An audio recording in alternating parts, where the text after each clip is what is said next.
जयो यशोदानन्दन जयो ब्रज जनरञ्जन जयो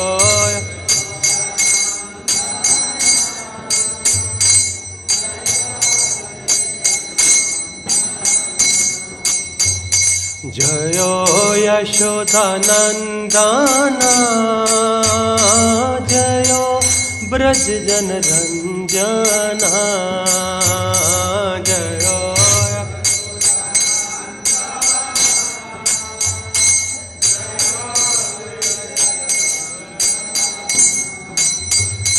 जयो यमुना तीरवनचारी जयो कुंज बिहारी जयो कुंज बिहारी जयो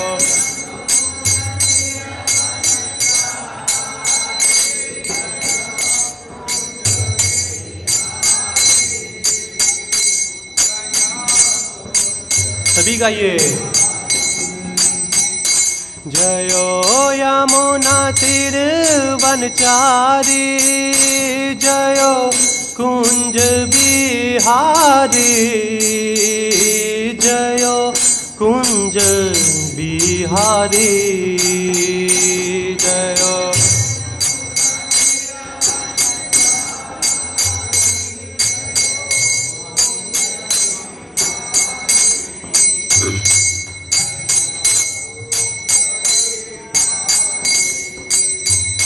जयो राधा माधवा जयो कुंज बिहारी जयो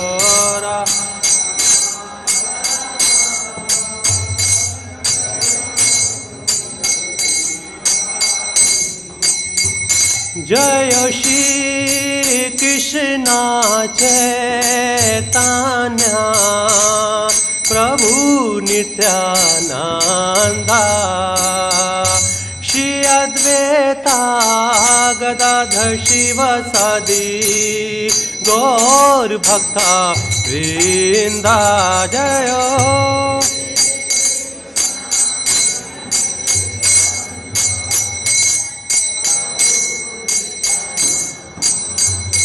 सभी गाइए।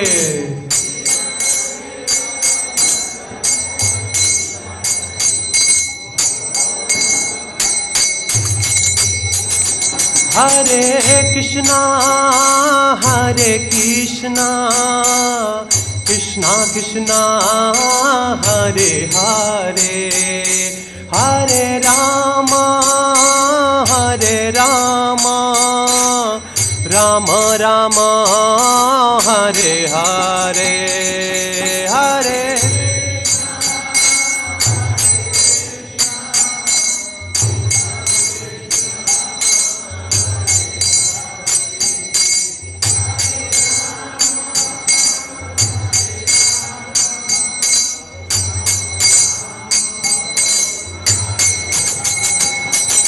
हरे Krishna Krishna Krishna Hare Hare Hare Ram Ram Ram Hare Hare Hare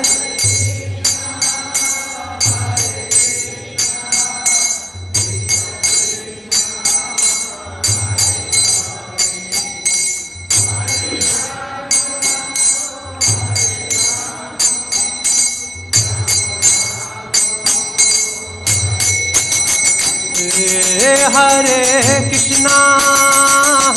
Krishna Krishna Krishna Hare Hare Hare Ram Ram Ram Hare Hare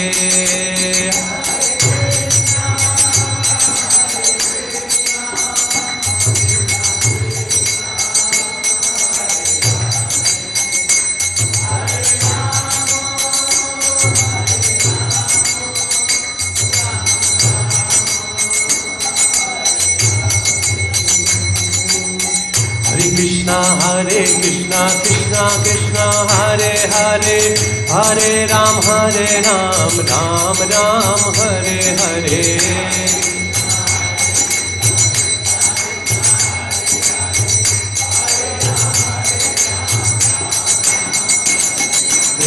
Hare Krishna Krishna Krishna Hare Hare Hare Ram Ram Ram Hare Hare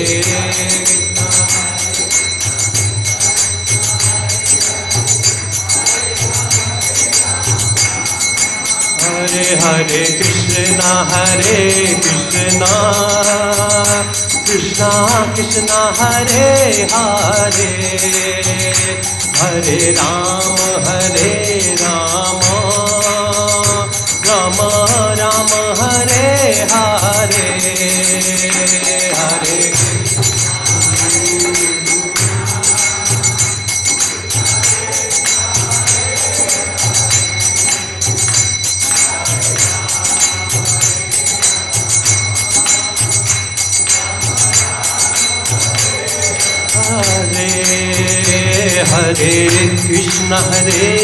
Krishna Krishna Krishna Hare Hare Hare Ram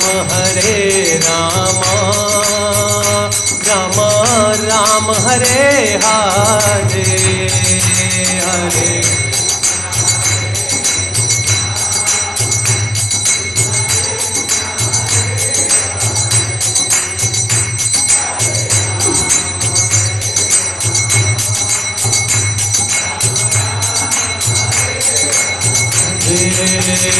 Hare Krishna Krishna Krishna Hare Hare Hare Ram Ram Ram Hare Hare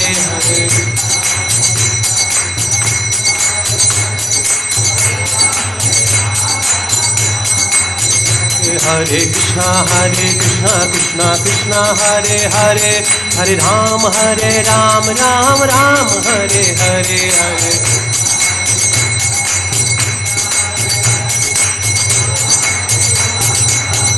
Hare Hare Hare Krishna Krishna Krishna Hare Hare Hare Ram Ram Ram Hare Hare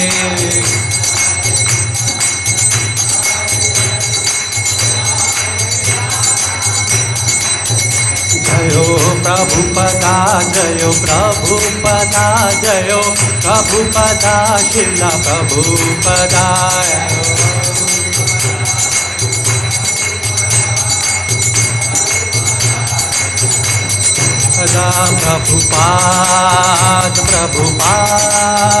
Prabhupada Jayo Jayo Prabhupada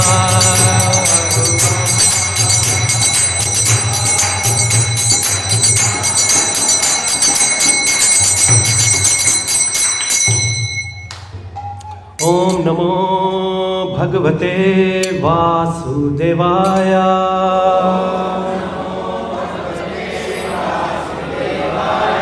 Om Namo Bhagavate Vasudevaya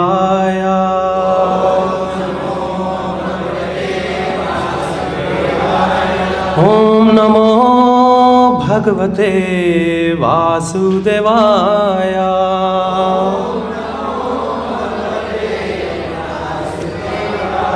Om Ajnanaatimirandasya Jnananjanashalakaya Chakshunmilitam Yena Tasmai Shri Gurave Namah Namo Vishnu Padaya Krishna Prasthaya Bhutale Srimate Bhakti Vedanta Swami Niti Namine Namaste Saraswate Deve Gauravani Pracharne Nirvishesha Shunyavadi Pashyate Deshatarne Jai Shri Krishna Chaitanya Prabhu Nityananda Shri Advaita Gadadhar Shivasadi Shri Gaur Bhakta Vrinda Hare Krishna Krishna Krishna Hare Hare Hare Ram Ram Ram Hare Hare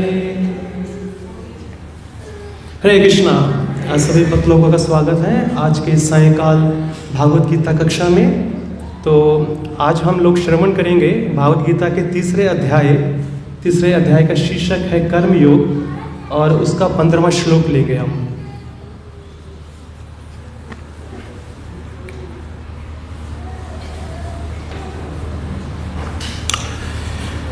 कर्म ब्रह्मोद्भवन् विद्धि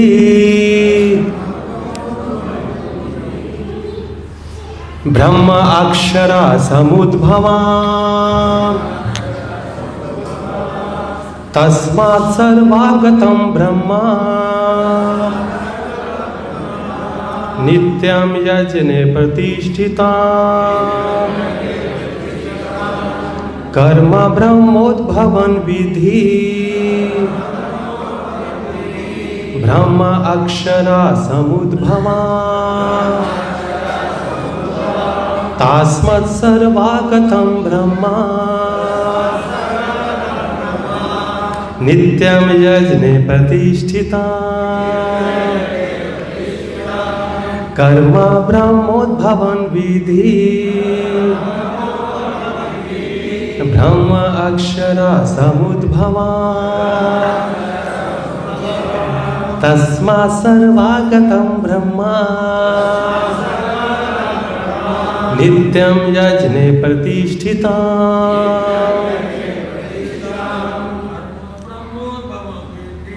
कर्म ब्रह्मोद्भवन् विद्धि ब्रह्माक्षरं समुद्भवाम् तस्मात् सर्वागतं ब्रह्म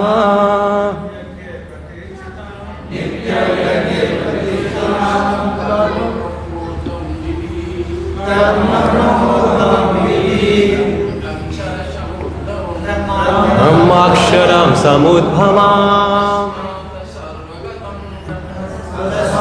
सर्वगतं ब्रह्म नित्यं यज्ञे प्रतिष्ठितम्। कर्म ब्रह्मोद्भवन् विद्धि ब्रह्माक्षरं समुद्भवाम् तस्मात् सर्वागतं ब्रह्म नित्यं यज्ञे प्रतिष्ठितम्। कर्म ब्रह्मोद्भवन् विद्धि ब्रह्माक्षरं समुद्भवाम् सर्वगतं ब्रह्म नित्यं यज्ञे प्रतिष्ठितम्। कर्म ब्रह्मोद्भवन् विद्धि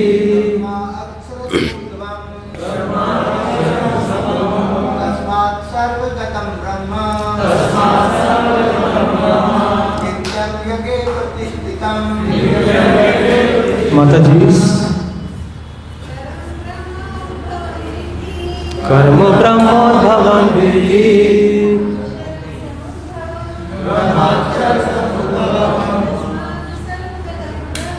तस्मात् सर्वगतं ब्रह्म प्रतिष्ठितम्।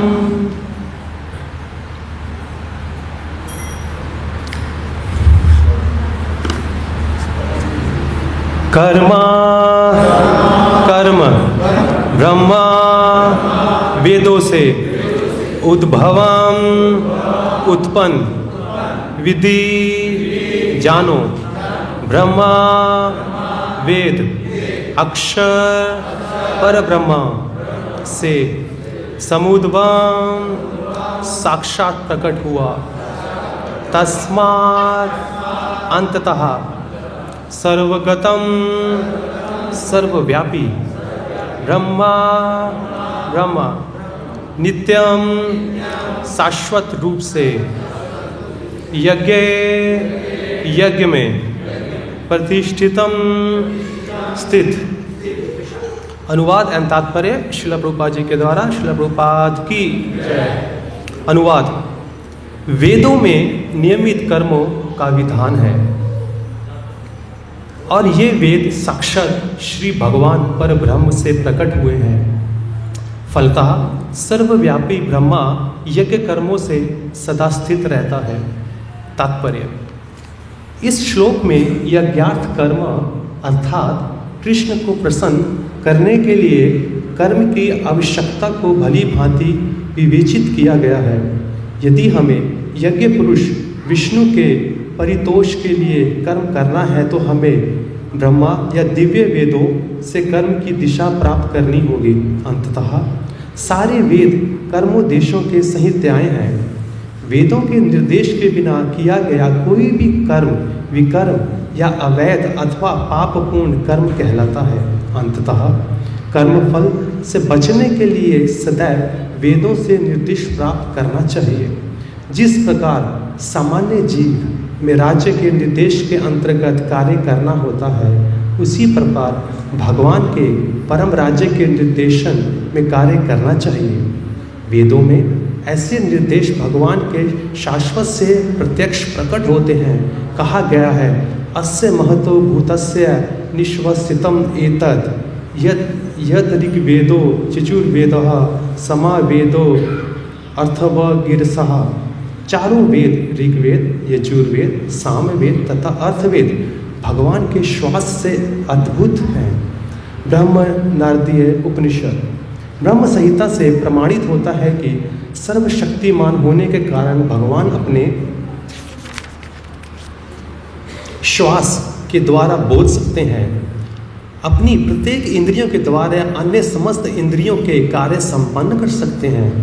दूसरे शब्दों में भगवान अपनी निश्वास के द्वारा बोल सकते हैं और वे अपने नेत्रों से गर्भधान कर सकते हैं।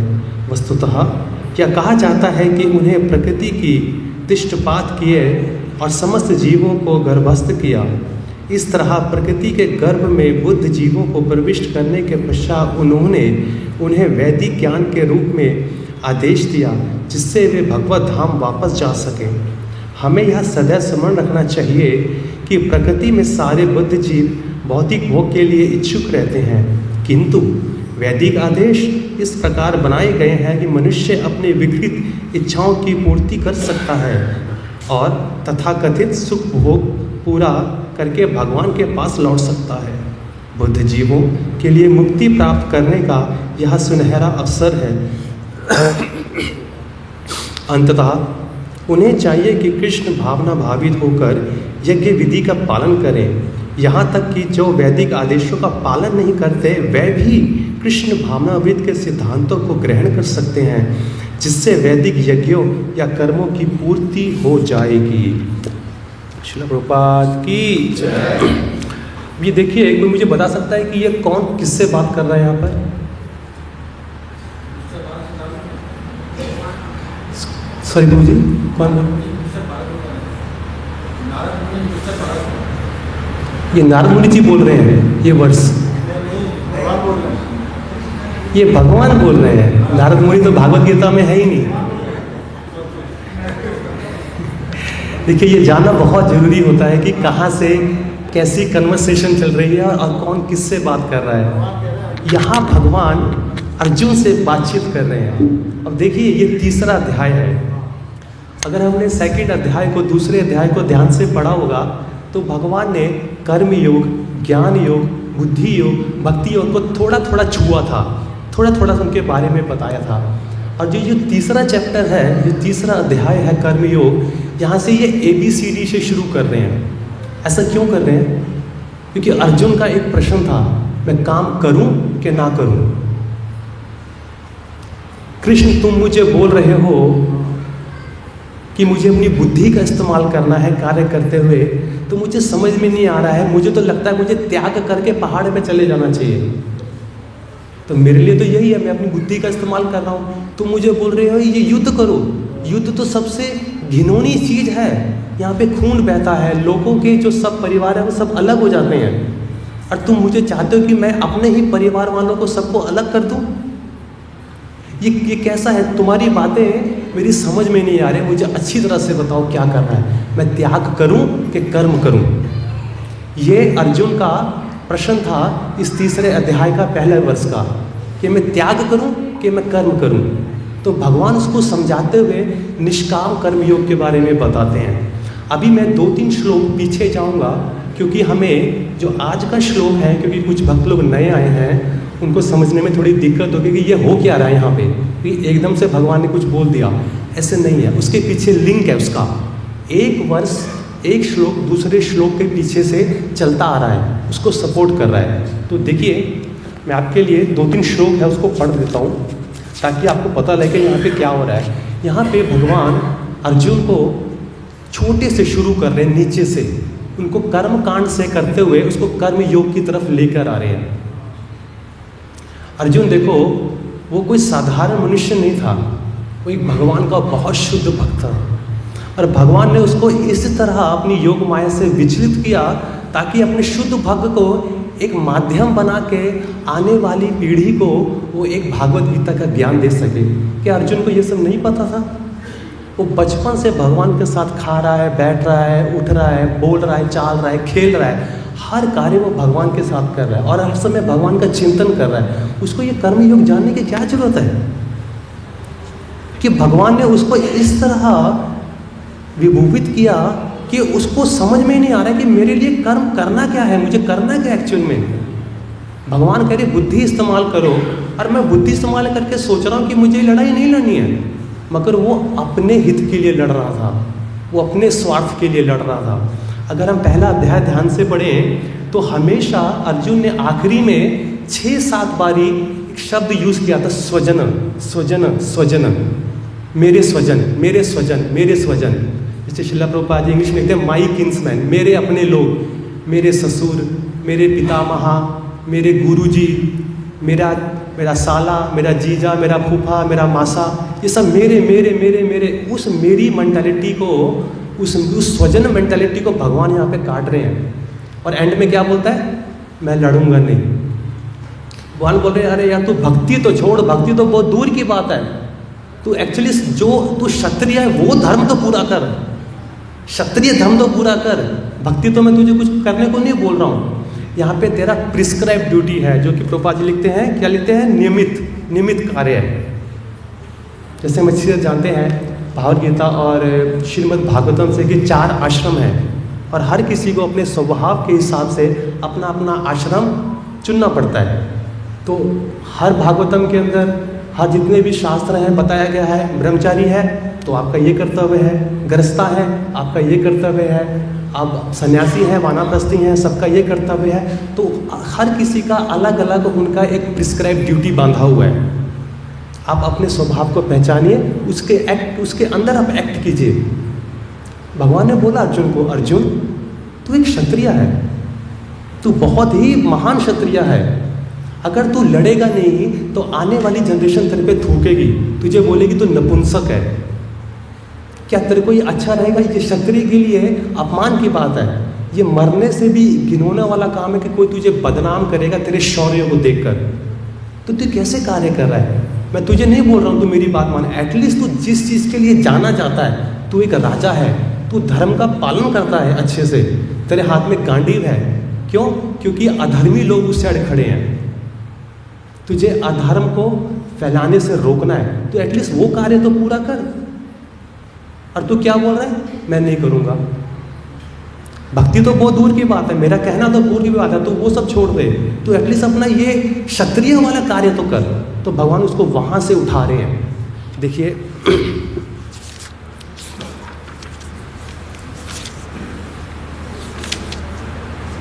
अब ये 9वां अध्याय है जिसमें बताते हैं यज्ञार्थ कर्मणो अन्यत्र लोको अयम कर्म बंधना तदार्थम कर्म कौन्तेय मुक्त संगा समाचरा। और इसके तात्पर्य प्रभुपाद जी कहते हैं, अनुवाद में, श्री विष्णु के लिए यज्ञ रूप में कर्म करना चाहिए, अन्यथा कर्म के द्वारा इस भौतिक जगत में बंधन उत्पन्न होता है। अंततः हे कुंती पुत्र, उसकी प्रसन्नता के लिए अपने नियत कर्म करो, इसी तरह तुम बंधन से सदा मुक्त रहोगे।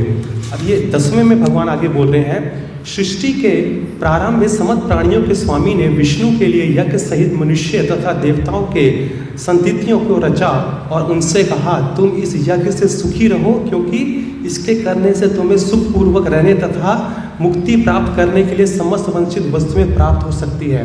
भगवान यहाँ पे कर्म कांड के लिए बोल रहे थे अर्जुन को कि मैंने सृष्टि के आरंभ में देवता बनाए, मैंने मनुष्य बनाया और उन दोनों का अलग अलग कार्य दिया। मनुष्य को बोला तुम वेदों का पालन करो, देवी देवताओं की पूजा करो, तुमको जो मनचित बल होगा वो तुम्हें पूरा करना पड़ेगा। जब वो आपके यज्ञ से जब खुश हो जाएंगे, वो आपकी इच्छा पूरी करेंगे। ये कर्मकांड सेक्शन है, एटलीस्ट इतना तो तुम करो। आगे लिखते हैं, यज्ञों के द्वारा प्रसन्न होकर देवता तुम्हें भी प्रसन्न करेंगे और इस तरह मनुष्य तथा देवताओं के मध्य सहयोग के सबों को संपन्नता प्राप्त होगी। फिर आगे लिखते हैं, जीवन के विभिन्न आवश्यकताओं की पूर्ति करने वाले विभिन्न देवता यज्ञ संपन्न होने पर प्रसन्न होकर तुम्हारी सारी आवश्यकताएं की पूर्ति करेंगे, किंतु जो इन उपहारों को देवताओं को अर्पित किए बिना भोगता है वह निश्चित रूप से चोर है। ठीक है, अभी इसका 13वां बोलते हैं, भगवान के भक्त सभी प्रकार के पापों से मुक्त हो जाते हैं क्योंकि वे यज्ञ में अर्पित किए भोजन को ही खाते हैं। अन्य लोग जो अपनी इंद्रिय सुख के लिए भोजन बनाते हैं वे निश्चित रूप से पाप खाते हैं। और जो कल का था 14वां, सारे प्राणी अन्न पर आश्रित हैं जो वर्षा से उत्पन्न होता है। वर्षा यज्ञ संपन्न करने से होती है और यज्ञ नियमित कर्मों से उत्पन्न होता है, जो कि कल का था। और आज में क्या बताया गया है, जो ये वेदों में नियमित कर्मों का विधान है और ये वेद साक्षात भगवान से निकले हैं। देखिए भगवान यहाँ पे क्या बोल रहे हैं, जितने भी प्राणी हैं वो किस पे आश्रित हैं। अगर आप लोग यहाँ पे आ रहे हैं हर रोज भागवत गीता सुनने के लिए तो शायद आप में से कोई बता सकता है अन्न पे। देखिए जिस दिन एकादशी होती है हम उस दिन अन्न नहीं खाते हैं ना, और अपनी हालत देखते हैं क्या हो जाती है। हमारी सारी इंद्रियां कमज़ोर पड़ जाती हैं, सुनने की, देखने की, करना। हाँ, हमें कुछ भी इंद्रियां तृप्ति भोग करने की इच्छा नहीं रहती उस दिन, क्योंकि हम उस दिन अन्न ग्रहण नहीं कर रहे हैं। तो जब भगवान ने बोला कि देखिए जितने भी प्राणी हैं, चाहे कुत्ता बिल्ली जो भी हैं, उनका अपने अपने संविधान के हिसाब से वो अन्न पे आश्रित हैं। और अन्न कैसे आता है, वर्षा से आता है। ठीक है, और वर्षा कैसे होती है, यज्ञ करने से होती है। और यज्ञ कैसे होता है, कहाँ पे लिखा है, प्रिस्क्राइब ड्यूटी। हाँ, नियमित कर्म करने से होता है। और नियमित कर्म हमें कौन बताएगा, कहाँ पर है, वेदों में। और वेद कहाँ से निकले हैं, भगवान से। देखिए ये पूरा साइकिल है, देखिए। और जब वो वेद निकले हैं, जब एक मनुष्य, जब एक भक्त वो अन्न हाथ में लेता है तो उस अन्न को वो क्या करता है, वो भगवान के पास वापस चला जाता है, वो भगवान को अर्पित करता है। कैसे करता है अर्पित या तो वो सेक्रीफाइस में आहुति देता है।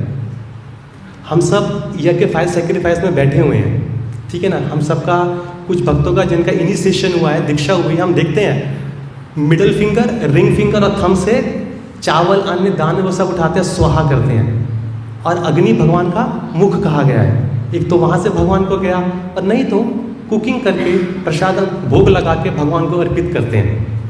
देखिए साइकिल घूम रहा है। भगवान से निकले वेद, वेदों में लिखा है नियमित कर्म कैसे करना है। और नियमित कर्म से क्या होता है, यज्ञ होता है। यज्ञ करने से क्या होती है, बारिश होती है। बारिश कहाँ पे गिरती है, खेतों पे गिरती है। खेतों में अन्न उगता है, वो अन्न पूरे जितने भी जीव जंतु हैं उनका पालन करता है। अब ये जो आज का जो इतना मुख्य श्लोक है उसके बारे में बताया गया कि जो वेद को बताया कि वेदो नारायण साक्षात। 6वें अध्याय के श्रीमद् भागवतम में यमदूत और कोई नहीं, यमदूत बोल रहे हैं। ये उस तरह की वार्तालाप है जब विष्णु दूत और यमदूतों में आपस में वार्तालाप हो रही थी। तो उन्होंने सर्वप्रथम ये क्वेश्चन पूछा था, अच्छा तुम यमराज जी के हो, उनके घर से आए हो, उनकी सेवा करते हो, तो बताओ मुझे अच्छे से कि धर्म क्या है और अधर्म क्या है। क्या बोलते हैं, वेद प्राणहितो धर्मो। जो वेद में लिखा गया है वही धर्म है, और हया अधर्मा तद विपरीता, जो उसके विपरीत है वो धर्म है। फिर तीसरी लाइन में क्या बोलते हैं, वेदो नारायण साक्षात। जो वेद शब्द है वो साक्षात भगवान नारायण है। स्वयंभुआ इति सुश्रुमा, क्योंकि स्वयंभुआ किसको बोला गया है, यमराज जी को। ये हमने कहीं से नहीं, हमने अपने स्पिरिचुअल मास्टर यमराज जी से सुना है, वो ऐसा बताते हैं हमें। उन्होंने सही उत्तर दिया कि नहीं दिया? यमदूतों ने कितना सही उत्तर दिया। और एक जगह और लिखा है श्रीमद् भागवतम में, धर्मम तो साक्षात भगवत परिणीतम। धर्म वो जो भगवान की वाणी, और जो भगवान ने नहीं कहा वो अधर्म है। धर्म यहाँ पे कोई बनाता नहीं है, मनुष्य की औकात नहीं है बनाने की। श्रीमद् भागवतम में इतना भी लिखा गया है, जो सत्व गुणों में है, जैसे ऋषि मुनि है, देवी देवता है, बड़े बड़े लोग हैं, ये सब धर्म का पालन करते हैं। धर्म खाली एक ही व्यक्ति है जो बनाता है और जो देता है, और वो कौन है? भगवान श्री कृष्ण। वो जो बोलते हैं वही धर्म है, जो उन्होंने नहीं बोला है वो अधर्म है। सिंपल है। और जो प्रिस्क्राइब ड्यूटी के बारे में बताया गया है, नियमित कर्म के बारे में बताया गया है, ये बताया गया है कि हर किसी को अपना स्वभाव पहचान के वो जो भी अपने जीवन में कार्य कर रहा है, तो उसे ये जरूर जांच परख लेना चाहिए, क्या ये शास्त्रों में प्रमाणित है कि नहीं है शास्त्रों में प्रमाणित। अगर वो शास्त्रों में प्रमाणित है, वो हमें बिल्कुल नहीं करना चाहिए। और आज के वर्ष में क्या लिखा है, और ऐसे कार्य को क्या बोलते हैं जो शास्त्रों में प्रमाणित नहीं है और हम करते हैं? विकर्म। विकर्म का मतलब होता है पापमय कार्य। अगर हम पढ़ेंगे तीसरे अध्याय को अच्छे से, तो इसमें 3 बताया है, कर्म, आकर्म और विकर्म। कर्म क्या होते हैं कि आप इंद्रियां तो भोगते हो, मगर वेदों के हिसाब से, जो वेद ने बोला है ऐसे करते हो, अपनी इंद्रियां भोगते हो, वो आपको कर्म है। और अकर्म क्या होता है? भक्ति, कि आप जो भी कार्य कर रहे हैं, चाहे कुकिंग कर रहे हैं, माला कर रहे हैं, या भगवान के लिए प्रचार कर रहे हैं, ये अकर्म में आता है। और विकर्म क्या? जो वेदों में नहीं कहा गया है, आप उसको कर रहे हैं, तो वो पाप में कार्य किया जाता है। वेदो नारायण साक्षात। और क्या बोला आगे श्रील प्रभुपाद जी ने आज के श्लोक में, तात्पर्य में क्या लिखा है? वेद कहाँ से बाहर निकले हैं? भगवान के श्वास से। जब भगवान अपना श्वास छोड़ते हैं तो वहाँ से वेद निकले हैं। और जब हम ऐसी बात जब सुनते हैं तो हमारा सर चकरा जाता है, यार शास्त्र निकले हैं, हम आज के प्राणी हैं ना। और जब हमें कोई बोला जाता है कि शास्त्र पढ़ो या शास्त्र समझो, तो हमारे दिमाग में एक सीधी सी पिक्चर आती है, किताब। एक किताब का चेहरा हमारे पास आता है। अच्छा, श्रीमद् भागवतम मतलब 18 बुक बड़ी बड़ी, चैतन्य चरिता मतलब 17-18 बुक बड़ी बड़ी, या 9 बुक बड़ी बड़ी, तुम्हारी बुकें आती हैं। तो पहले के टाइम पे बुक हुआ करती थी? नहीं हुआ करती थी पहले के टाइम पे। ये बुक कहाँ से शुरू हुई? किसने शुरू करी? वेद व्यास जी ने। क्यों? कलयुग के लोगों को देखते हुए कि कितने मूर्ख हैं कि बार बार बताने पर भी ये श्रुतिधर नहीं है, ये श्रुतिधर नहीं है, क्योंकि ये कलयुग के प्राणी हैं। इनको 1000 बार पढ़ाओ तब जाके कि इतनी सी बात इनके दिमाग में घुसती है। तो इस करके लिए इनको लिख पढ़ के बार बार पढ़ना पड़ेगा, तो ही इनके दिमाग में जाएगा। श्रीमद् भागवतम का पहला वर्ष, पहले चैप्टर का, तेने ब्रह्मा हृदय आदि कवि मुह्यंती यत् सूर्या, कि कैसे ब्रह्मा जी को ज्ञान प्राप्त हुआ। कैसे प्राप्त हुआ ब्रह्मा जी को ज्ञान प्राप्त? उनके हृदय में। कैसे? जब भगवान ने बांसुरी बजाई। भगवान ने जब बांसुरी अपने होठों पे लगाई और जब उससे बजाई, उस धुन से उनके हृदय में हुआ।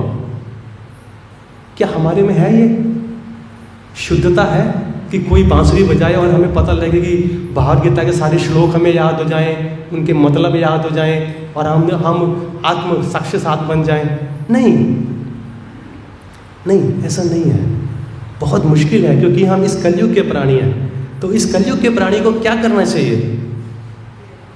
तो आज के समय में जो भी हमारे करंट वर्तमान आचार्य हैं श्रील प्रभुपाद जी, उनके बताए हुए निर्देशों के अनुसार वैसे ही अपना जीवन व्यापन करना है। उन्होंने सिंपल सा फिलॉसफी दिया हुआ है। मेरे बुक्सों का रोज अध्ययन कीजिए, कम से कम रोज 16 माला कीजिए, 4 नियमों का सख्ती से पालन कीजिए, और हो सके तो आके भगवान के मंदिर में उनकी सेवा कीजिए। नहीं आ सकते तो अपने घर पे सेवा कीजिए। इतने सुंदर सुंदर सिंपल सा बताया गया है इसको उठने के लिए। अभी देखिए ना, आज ही के तो इस तात्पर्य में कितना सुंदर लिखा हुआ है। भगवान सृष्टि को कैसे गर्भपात करते हैं? सिर्फ देखने मात्र से, देखने मात्र से। अंगानी यस्य सकलेंद्रिया वृत्ति मानती पश्यांति पांति कयांति चराम जिगांति।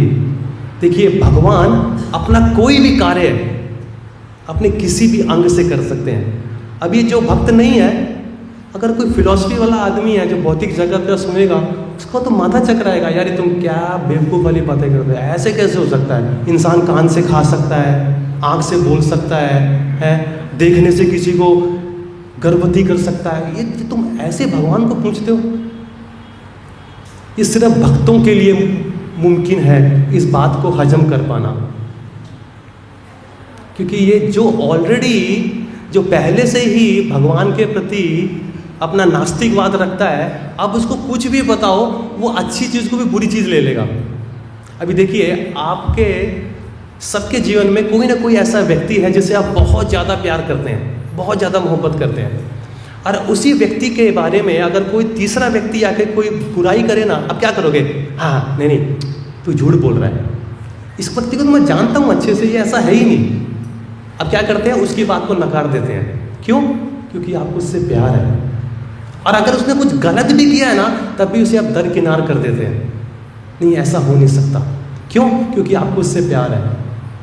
पर अगर जिसको आप नफरत करते हैं और उस नफरत करने वाले को तीसरा बंदा आके उसकी तारीफ करे ना, तो बोले नहीं ऐसा नहीं, ये चोरी है। क्यों? क्योंकि आपके हृदय में उसके लिए क्या है? नफरत भरी हुई है। तो वैसे ही जो भगवान से नफरत करते हैं इतनी तरह, अगर आप भगवान की लीलाओं के, उनके महानता के बारे में बताएंगे, वो मानेंगे नहीं। है, ऐसे कैसे हो सकता है? मैंने तो कभी सुना नहीं है, मैंने तो कभी देखा नहीं है।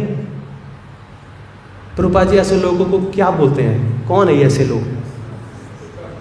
ऐसे लोगों को बोलते हैं मिस्टर डड्डू, मिस्टर फ्रॉग। सुना है ना आपने? मिस्टर फ्रॉग वाली स्टोरी सुनी है ना प्रभुपाद जी? काफ़ी ज़रा फेमस है। क्या होता है, एक कुएं के अंदर एक मेंढक पैदा होता है। अब कुएं का साइज है कितना बड़ा है? छोटा सा साइज होता है। अब उसी में पैदा बढ़ा, उसी में खेला कूड़ा, MBA किया, BA किया, डॉक्टरी किया, उसी के अंदर रहा। अब कोई समुद्र से कोई दूसरा आया डड्डू, कहते हैं यार भाई तू यहाँ बैठ के क्या सड़ रहा है, तू मेरे साथ चल, तेरे को मैं जन्नत दिखाता हूँ। कहते कहाँ पे? कह रहे ये तो जगह छोटी सी है, बहुत बड़ी है। कह रहे कितनी बड़ी है? अपना हाथ खोलता है, कह रहे इतनी बड़ी है। कहता नहीं इससे भी बड़ी। अच्छी बड़ी है, ठीक है। फिर अपना शरीर को फुलाता है, कह रहा इससे बड़ी है। तो ऐसे वो 8-10 बारी करता है और मर जाता है, क्योंकि उसका एक्सपीरियंस ही, उसका अनुभव ही इतना है, क्योंकि वो पैदा ही उस कुएं के अंदर हुआ है, तो वो उस कुएं के बाहर सोच ही नहीं सकता। अब जो कुएं बाहर रहता है वो वहाँ से देख के बता रहा है यार समुद्र एक बहुत विशाल है, तो उसका अनुमान भी नहीं लगा सकता। तो वहाँ पे हंसेगा, खेलेगा, कूदेगा, तू फ्री होके घूम सकता है। बोटिंग करनी है बोटिंग कर, स्कूटर चलाना है स्कूटर चला, इधर से जंप मारनी उधर से, तू कुछ भी कर सकता है। एक छोटे से कुएं में रहकर तू क्या करेगा? पर वो जब पैदा ही उसमें बड़ा हुआ, अपने माँ बाप को भी वहीं देखा, दादा परदादा को वहीं देखा, उसे लगता है यही दुनिया है। एक बार श्रील प्रभुपाद जी प्रवचन दे रहे थे, तो प्रवचन में उन्होंने श्रीमद् भागवतम में लिखा था कि ऐसे दूसरे कहीं लोग हैं, उन लोगों में चीलें होती हैं बड़ी बड़ी, वो चीलें हाथी को खा जाती हैं, वो चीलें हाथी उठा के ले जाती हैं। अब सोचो, अब वो हम लोग इस भौतिक जगत के हैं, तो हमारे हिसाब से चील इतनी और हाथी इतना बड़ा। तो उनका एक शिष्य था वहीं पे बैठा था ऑडियंस में, कहता है प्रभुपाद जी ऐसे कैसे हो सकता है, ये तो सही बात नहीं है, ये तो गलत नहीं है। और कहते तुझे क्या पता, तू अभी भी अपनी माँ के गर्भ में ही है। तुझे क्या पता आध्यात्मिक जगत के ज्ञान का, तू अभी भी अपने माँ के गर्भ में ही है। मतलब हमने जो ज्ञान प्राप्त किया है इस भौतिक जगत में, मैट्रिक, +2, BCom, MBA, जो भी बड़ी बड़ी उपाधियां प्राप्त करी हैं इस भौतिक जगत की, हम उस ज्ञान को एक फ्रेम बना के, भौतिक जगत के ज्ञान को उसके अंदर डाल के देखते हैं कि ये ऐसा है क्या। जान रहे हैं आप मैं क्या बोल रहा हूँ? इस भौतिक जगत में जैसे कि देखिए प्रभुपाद जी में क्या बोलते हैं, भगवान ही बोलते हैं माया अपरितः ज्ञाना।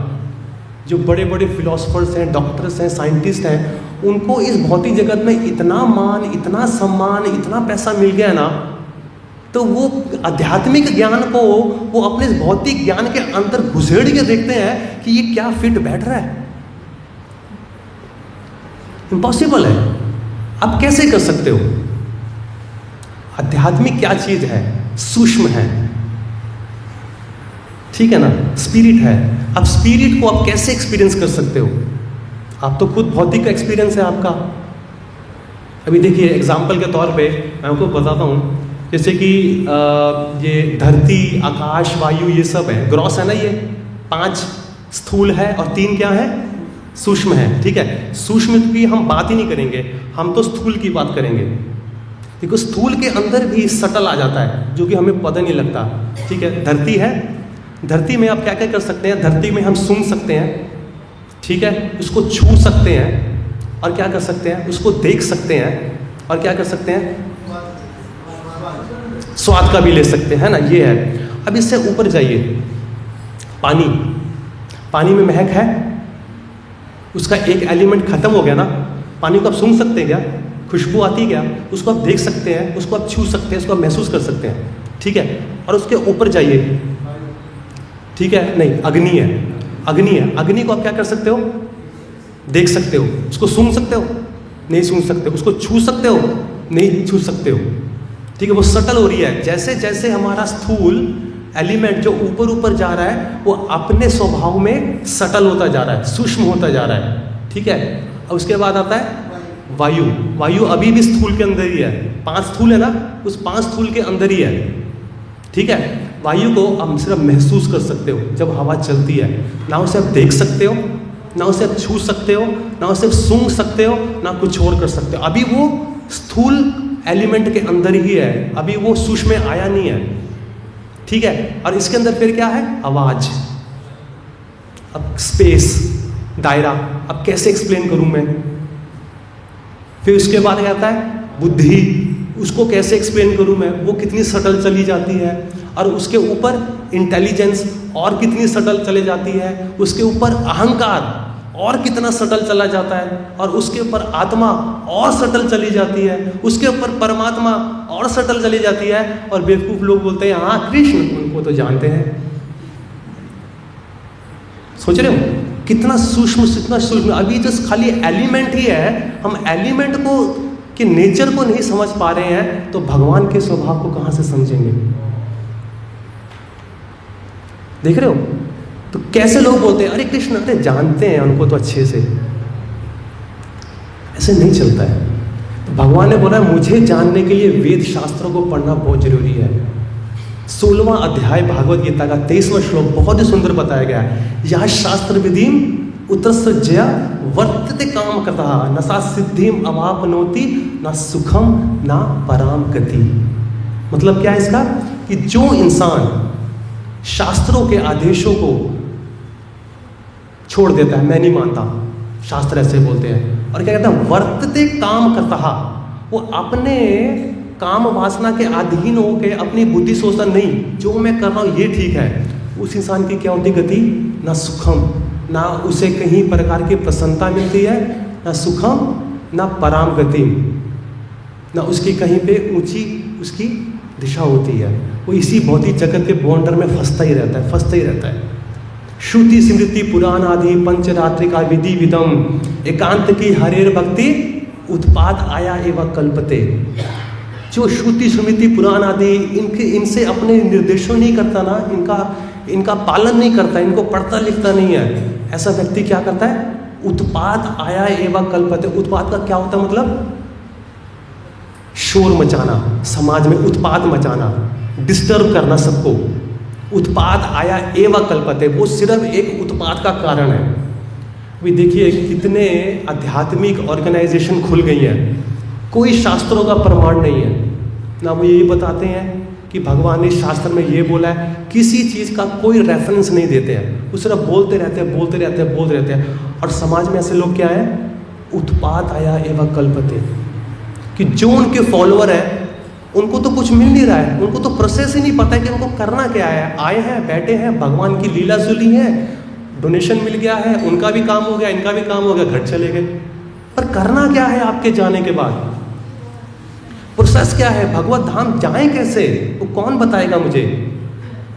अभी देखिए, हम सब संसार में जाते हैं, हर चीज़ खरीदते हैं, ठीक है, मोबाइल फ़ोन है, टेलीविज़न है, फ्रिज है, गाड़ी है, आप कुछ भी खरीदिए, आपको उसके साथ क्या मिलता है? सॉरी जी, एक मैनुअल मिलती है, एक किताब मिलती है, उसे बोलते हैं हैंडबुक भी बोलते हैं, मैनुअल भी बोलते हैं, ठीक है ना। उसका पर्पस क्या है मिलने का? बिल्कुल, उसका पर्पस ये है कि जो आपने प्रोडक्ट खरीदा है, ठीक है, उसके बारे में जानकारी है कि इसको कैसे इस्तेमाल किया जाए। पहले पढ़ें फिर इस्तेमाल करें। देखिए, जब मैं छोटा था ना, हमारे घर में नया नया टेलीविज़न आया था, रंगीन टेलीविज़न। अब उससे पहले दोस्तों के घर में जाके मैंने यूज़ किया था कि ठीक है, 1-1.5 साल दोस्तों के पास गए, उस समय आते थे, इतने बड़े बड़े आते थे रिमोट, ऐसे पकड़ने पड़ते थे दोनों हाथों से अपने। अब तो खैर छोटे छोटे आते होंगे, पहले टाइम पे इतने बड़े बड़े आते थे, तो हम उसको पकड़ते थे, तो हमें खाली ये पता था ऑन है, ऑफ है, ये वॉल्यूम बढ़ता है, ये वॉल्यूम घटता है, इधर से चैनल चेंज होता है। ये 3-4 चीज़ें पता थी, उससे हमें लगता था हम सब जानते हैं टेलीविज़न के बारे में। ठीक है, नया नया आया, मम्मी बोलती है कि तेरे को आता है? हाँ हाँ मम्मी, मुझे तो अच्छी तरह से आता है। तो मम्मी को शो ऑफ करने के लिए मैंने किया, बटन इधर उधर चला, तो कहीं पे पड़ा था, मैं जाके बैठ गया। अब बटन कोई दब गया, वहाँ से चैनल चेंज हो गया, अब वो चेंज ना हो। मैं माँ से पूछूं कि माँ ये भी क्या हो गया, ये तो चल नहीं रहा। कहती तू तो बोला तेरे को आता था। मैं कहा आता था, मगर अब इसके आगे नहीं आता, ये कुछ और ही हो गया है। तो कहती अब क्या करें? तो मैंने कहा मम्मी इसका बुक मिली थी, वो बुक कहाँ पर है? तो कहती जहाँ तूने फेंका था ना बेड के नीचे, वहीं पड़ी, जाके ले ले। तो मैं उसको 2-2.5 महीने के बाद जाके झाड़ू से बाहर निकाल रहा हूँ, बाहर से निकाल रहा है, उस पर लिखा हुआ है CT1। अब मैं कहूँ CT1 क्या होता है? मैं इंडेक्स में गया, पहले पेज पे देखा CT1 आने से आपको करना क्या है, वो लिखा है इसका सोल्यूशन है, इसका जो है हल, वो आप इस फलाने पेज में है। वो पेज में गया, उसको पढ़ा, उसको देखा, फॉलो किया, टीवी चलने लगा। तो वैसे ही भगवान बोल रहे हैं कि जब मैंने ये सृष्टि बनाई, देवता बनाए, इंसान बनाए, ये बनाए, और कैसे मनुष्य होते हुए हमें अपने जीवन का पालन करना है, मैंने शास्त्र भी दिए हैं। देखिए, जो शास्त्रों का पालन नहीं करता वो क्या करता है व्यक्ति? अगर कहीं फंस जाता है अपने जीवन में, बाबा जी के पास चलो, तांत्रिक जी के पास चलो, इसके पास चलो, उसके पास चलो। क्यों? घर में बहुत भारी मुसीबत आई है, इस मुसीबत को हटानी है। पढ़ने का टाइम नहीं है, बाबा जी बस पैसे कर दो, कुछ आग उग लगा दो, कुछ मंत्र फूंक दो, मेरा काम हो जाए, आपको आपका पैसा मिल जाएगा, मेरा काम हो जाएगा। पढ़ना नहीं है। नहीं, आप जीवन में फंसो ना, इसके लिए शास्त्र आपके हाथ में पकड़ाए गए हैं। इसको जीवन में चलाना कैसे है ताकि आपको फाइन न लगे, मुसीबतें ना आए। शास्त्र को पढ़ो, नित्य पढ़ो। अखबार पढ़ने का समय है, टेलीविज़न देखने का समय है, शास्त्र पढ़ने का समय नहीं है। अगर ये शास्त्र पढ़े होते तो आपके जीवन में कोई मुसीबत आएगी नहीं, क्योंकि आपको पता तो लगे आपको जीवन में करना क्या है,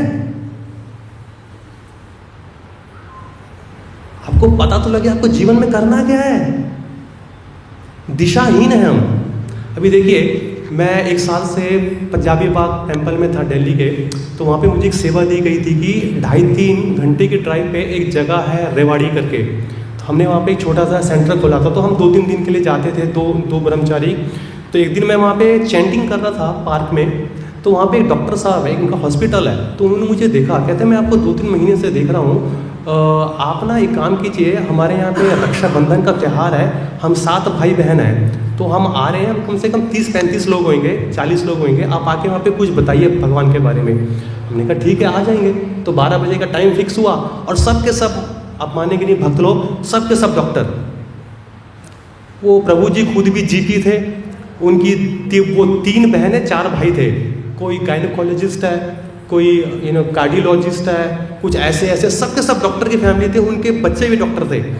तो मैंने एक सिंपल सा उनको प्रश्न पूछा, मैंने कहा आपकी दृष्टि में धर्म क्या है, वो मुझे बताइए।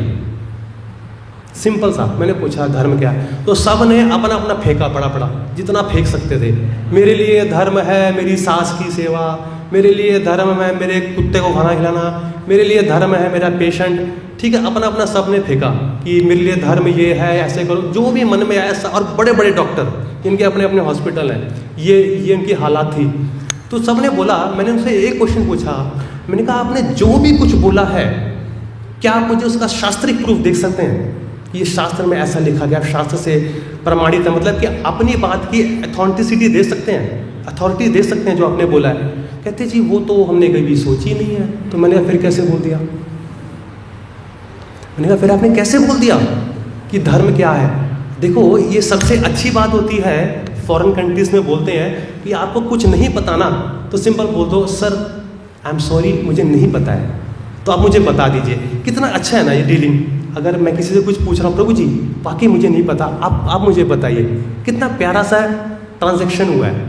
पर जिसको नहीं पता है वो गलत बता रहा है, तो वो फरेबी है कि नहीं है?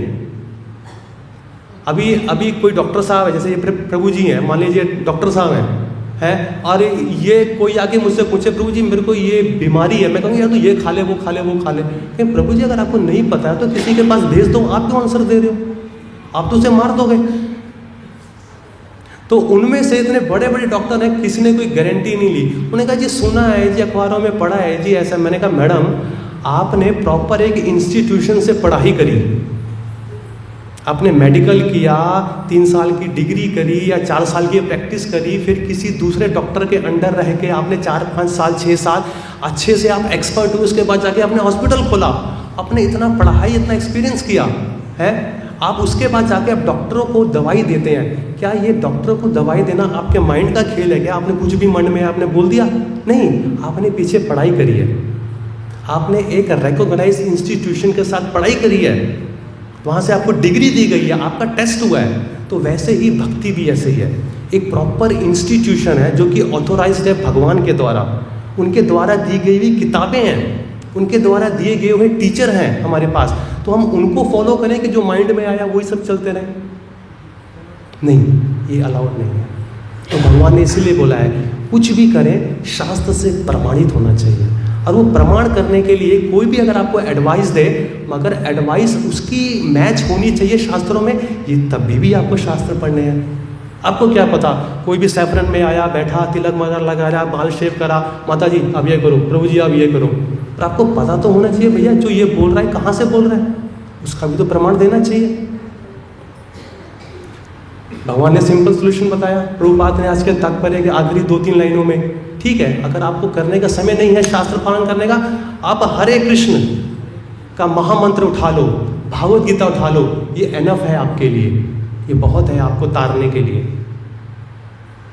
चलिए 5 मिनट रह गए हैं, मैं विराम दूंगा। अगर किसी भक्त का कोई प्रश्न है तो प्लीज़ आप पूछ सकते हैं, या किसी को जोड़ना है इसमें तो वो भी जोड़ सकता है।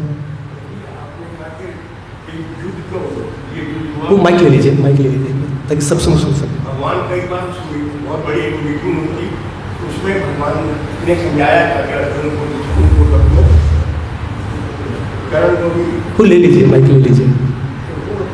करण को ये हंस पड़े थे, तब भगवान ने कहा भाई नहीं मान रहे, मीटिंग में मजा आता है भाई, ये तो वाला है ऐसा है।